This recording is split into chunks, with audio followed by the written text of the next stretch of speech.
Hola, bienvenidos a este canal del lado de la sana doctrina. Antes de tocar este tema, queremos que sepas que nuestra postura en estos puntos que vamos a tocar no son de aspecto pentecostal ni tampoco de aspecto reformado. Simplemente es todo basado en la Biblia y tratando de profundizar en lo que trataba de expresar el apóstol Pablo a los Corintios. Este tema se originó en el libro de los Hechos capítulo 2, donde los apóstoles junto con otros invitados en la fiesta del Pentecostés fueron llenos del Espíritu Santo y hablaron todos en lenguas, cumpliéndose así ya lo dicho por el profeta Joel. Y también sobre los siervos y sobre las siervas derramaré mi espíritu en aquellos días. Pero la pregunta es, ¿las lenguas que se hablaron en el Pentecostés son las mismas que se mencionan en primera carta a los Corintios 14? Para poder entender e interpretar 1 Corintios 14 hay que leer todo el capítulo y no solo tomar como referencia unos cuantos versículos. Hay personas que no están a favor de las lenguas y solo toman parte de versículos, por ejemplo, 1 Corintios 14, 28. Y si no hay intérprete, calle en la iglesia. Y los que están a favor de las lenguas usan 1 Corintios 14, 39. Así que, hermanos, procurad profetizar y no impidáis el hablar en lenguas. Pero estos son errores para interpretar, ya que en este tema no se puede tomar un solo versículo para poder interpretar el tema, así que es necesario tomar en cuenta todo el capítulo. Y si tomamos un versículo como referencia, no se debe contradecir con los demás versículos del capítulo 14. Ahora respondamos la pregunta, ¿las lenguas del libro de los Hechos son las mismas de 1 Corintios 14? La respuesta es no. Antes de responder esto, tomemos en cuenta que la Biblia habla de diversos géneros de lenguas. En Hechos fue totalmente notable que se hablaron lenguas humanas, ya que extranjeros se encontraban en ese lugar y pudieron entender. Y en 1 Corintios 14 no se menciona esto, ya que el versículo 2 dice: porque el que habla en lenguas no habla a los hombres, sino a Dios, pues nadie entiende. Aún por el Espíritu habla misterios.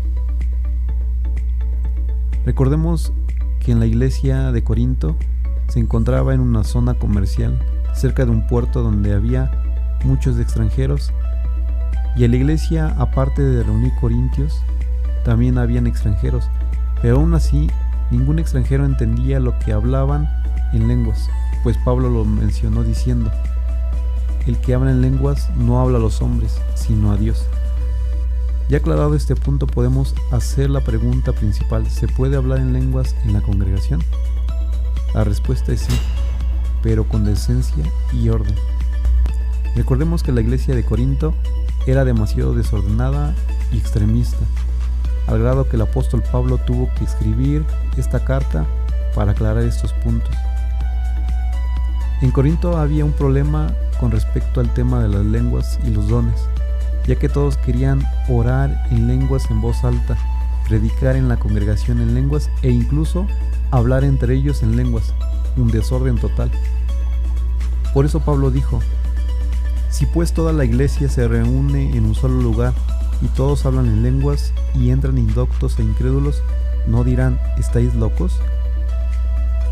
Una de las preocupaciones del apóstol Pablo eran los incrédulos e indoctos, posiblemente porque al ver este desorden no regresarían y tendrían una idea errónea del cristianismo, y esto puede pasar también en estos tiempos. El apóstol Pablo describía también el hablar en lenguas como orar en el Espíritu, y esto lo encontramos en varias ocasiones en el capítulo 14. Tenemos que tener muy en cuenta que dejó en claro que si una persona habla en lenguas en voz alta y no había quien lo interpretara, solo hablara para él y para Dios. En el versículo 14 se menciona dos cosas: profetizar y hablar en lenguas. Y la razón es porque el objetivo de las dos es comunicar algo. Pablo recomendaba profetizar más que hablar en lenguas para poder bendecir a toda la congregación. También el apóstol Pablo habló de un orden al hablar en lenguas en voz alta, y fue la siguiente: si habla alguno en lengua extraña, sea esto por 2 o a lo más 3, y por turnos, y uno interprete. Asimismo, los profetas hablen 2 o 3 y los demás juzguen. Y si algo le fuere revelado a otro que estuviere sentado, calla el primero. En sí, todo este capítulo se refiere más cuando los hermanos hablan en voz alta en lenguas, pero cuando una persona habla para sí, se beneficia su espíritu.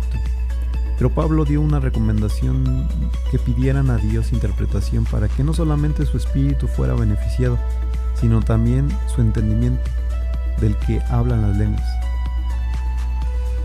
Sé que muchos de los que están viendo este video se han molestado al escuchar esto, pero lo mismo pasó con el apóstol Pablo al escribir este capítulo, y por esta causa escribió: si alguno se cree profeta o espiritual, reconozca que lo que os escribo son mandamientos del Señor, mas el que ignora, ignore. La conclusión del apóstol Pablo fue clara y dijo: pero hágase todo decentemente y con orden. Según el diccionario de la Real Academia, decencia tiene el siguiente significado: de latín decentia, aseo, compostura y adorno, correspondiente a cada persona o cosa, recato, honestidad, modestia, dignidad en los actos y en las palabras, conforme al estado o calidad de las personas. Y la palabra orden significa, de latín ordo, inis, colocación de las cosas en el lugar que le corresponde, concierto, buena composición de las cosas entre sí, regla o modo que se observa para hacer las cosas. Gracias por ver este video hasta el final. Te pedimos que nos ayudes con un like y queremos saber tu opinión bíblica al respecto de este tema. Bendiciones. No olvides suscribirte a nuestro canal de YouTube y hacer clic en la campanita.